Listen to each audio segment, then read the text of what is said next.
Meus amigos, aqui estamos nós nesta terça-feira, dia 9 de janeiro de 2024, ainda com a repercussão da baixa repercussão do movimento de esquerda ligado ao metade do governo federal, que é o Lula, né, e não ao Arthur Lira, que não compareceu, né?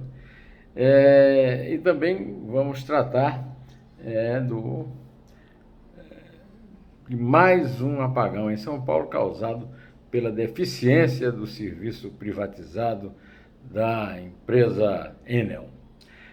Quero chamar a atenção para uma carta enorme, mas muito bem escrita, com muito detalhe histórico, escrita por Fuchs Bar, um escritor judeu, endereçada a Frei Beto sobre a questão bastante controversa do Jesus Cristo palestino, bem a ocasião agora do Natal, né? Eu quero agradecer muito a todos aqueles que continuam me acompanhando, sabendo que eu não sou imparcial, eu sou parcial. Eu tenho um lado, o meu lado é o nosso, o meu, o seu e de todo mundo que sofre pagando imposto para sustentar essa casta de político, governante, militar, sindicalista, funcionário marajá do serviço público federal, estadual e municipal, magistrados principalmente, mas não apenas magistrados, e por aí afora, né? Quero agradecer muito a quem continua me acompanhando, me dando a alegria de repassar para suas redes sociais e pedindo que, se gostar deste comentário, repasse para os seus amigos. Eu vou começar por questão do dia 8, porque esta noite passada eu acompanhei com muito interesse um debate que foi transmitido ao vivo pela Rádio Jovem Pan e que foi encerrado de maneira brilhante pelo ministro do Tribunal de Contas da União, meu amigo Roque Cittadini, que chamou atenção para o fato de que a Polícia Militar do Distrito Federal, que teve participação de omissão, que no caso é adesão ao golpe, né, no caso de 8 de janeiro do ano passado, não teve punição adequada. Então serve como advertência. Então eu hoje cumprimentei o Roque e disse a ele que eu cheguei a dar um telefonema, na época eu era um jornalista prestigiado, imagine só, e tinha o telefone do governador de São Paulo, João Dória, e avisei ao João Dória que as polícias militares representavam um grande entrave à democracia. Não, pode deixar que eu estou cuidando. Estava não. Dória, não, você não me enganou não, porque não cuidou e o assunto continua atual e eu quero aqui publicamente chamar a atenção para o perigo representado pela infiltração bolsonarista nas PMs, nas polícias militares estaduais, muito bem lembradas pelo membro do Tribunal de Contas do Estado de São Paulo, Roque Cittadini, advogado Roque Cittadini, conheci quando era advogado do Ulisses Guimarães e tal, era advogado do MDB, né? Então, esse assunto é um assunto grave, porque ele demonstra claramente que nós não estamos naquela plena democracia que tanto comemoramos com a vitória sobre o golpe frustrado. O golpe de 8 de janeiro foi um golpe frustrado, como foi a intentona comunista de 35, aliás, o Roque também lembrou isso no debate, como foi a tentativa também integralista em 37, e não precisou de tropa na rua, o Getúlio, para dar um golpe do Estado Novo em 37, desmentindo o doutor Bonilha, que disse que para ser golpe tem que ter tanque. Não é bem assim, doutor Bonilha, desculpe a irreverência, mas não é bem assim. De qualquer maneira, além dessa questão do dia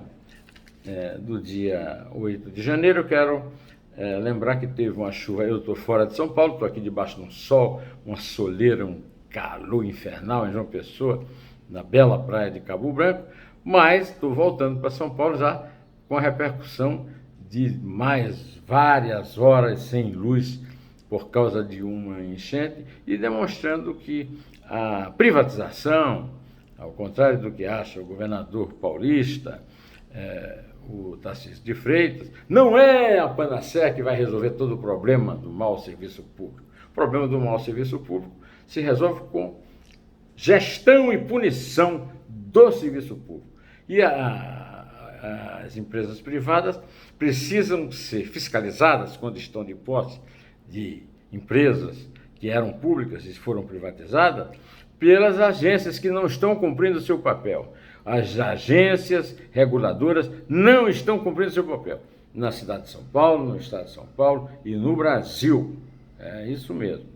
Por isso, a minha amiga Ana Maria Braga está reclamando de um teto quebrado na sua casa por uma árvore caída e tal, com toda a razão. E esses paulistanos que estão sem luz têm toda a razão também.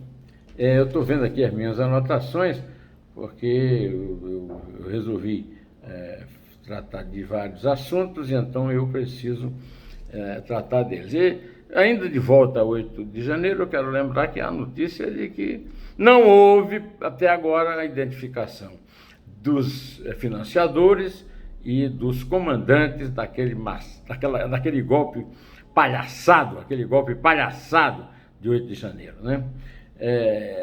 Hoje, por exemplo, a notícia de 2 militares que receberam punições administrativas. Também punições administrativas receberam os que até agora foram identificados naquele episódio grotesco que lembrou o furto dos fuzis lá na época da ditadura, pelo Carlos Lamarca, no quintal de Quintaúna, em Osasco, né? E aí eu fico espantado quando eu vejo assim, não, os que foram punidos punições administrativas secretas, ninguém toma conhecimento de quem são, né? E, além do mais, delitos paralelos, não propriamente o Rubensida, 21 metralhadoras, né? Isso é um caso grave que precisava ter sido tratado com mais juízo, né? Com mais ação, né? Dos responsáveis pelos comandos, né? Eu também gostaria de citar, como eu disse no começo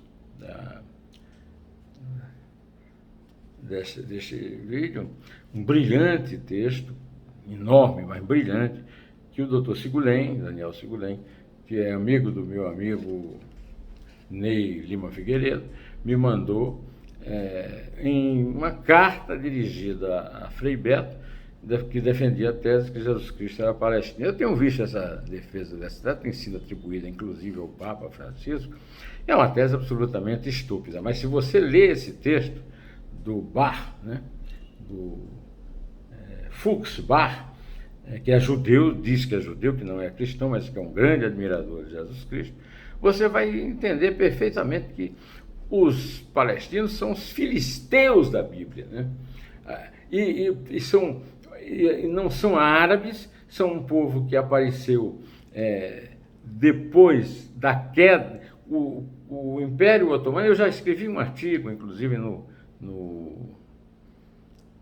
na revista Cruzoé, no Antagonista, do qual eu sou colunista semanal, falando isso.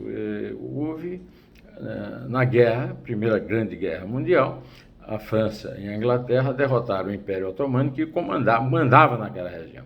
E aí houve uma redivisão de territórios e tal, e apareceu a Palestina. Então, não é uma história milenar ao contrário, inclusive a história milenar que, aliás, é menor, porque os judeus estão antes de Cristo, lá na Palestina, lá no Estado de Israel, enquanto os próprios árabes só apareceram lá depois que aderiram a Maomé e adotaram a religião muçulmana.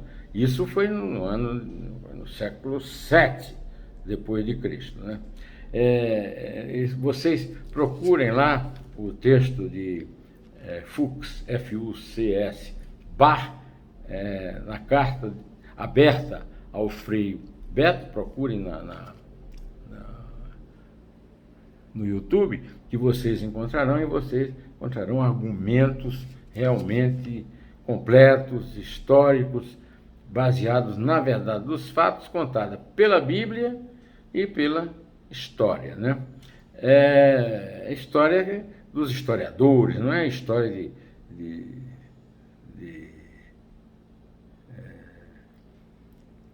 lorota, de fake news, não.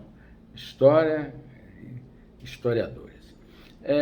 Eu quero ainda agradecer de novo a todos vocês, desejar um feliz ano novo, um feliz ano de 2024 e prometer ficar aqui na luta, aqui com a minha camisa polo, nessa casa de praia, num calor danado, suando a beça, mas cumprindo o prometido aqui de falar com você. Deixa eu ver se eu tenho aqui mais alguma anotação, né?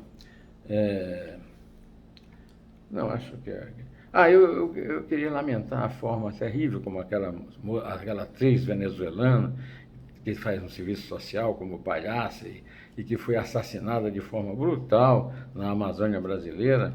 Eu queria tornar minhas as palavras de Mille Lacombe, que escreveu um texto muito bonito sobre essa questão do feminicídio e queria aderir, né, a essa manifestação contra a violência sanguinária dessas pessoas, desse casal que cometeu o crime na própria casa. E a própria Mille lembra, no artigo dela, que na grande maioria dos crimes feminicídios, eles acontecem nos lares, nas casas de família, e não na rua, não são nem nas comunidades, não, são dentro de casa, nas próprias famílias, ou nesse caso, por exemplo, que é uma pessoa de fora, mas foi assassinada dentro da casa de seus assassinos.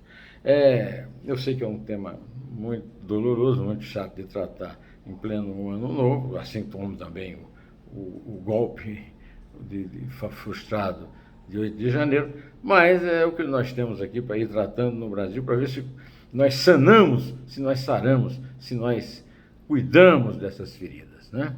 Fico por aqui, direto ao assunto. Até!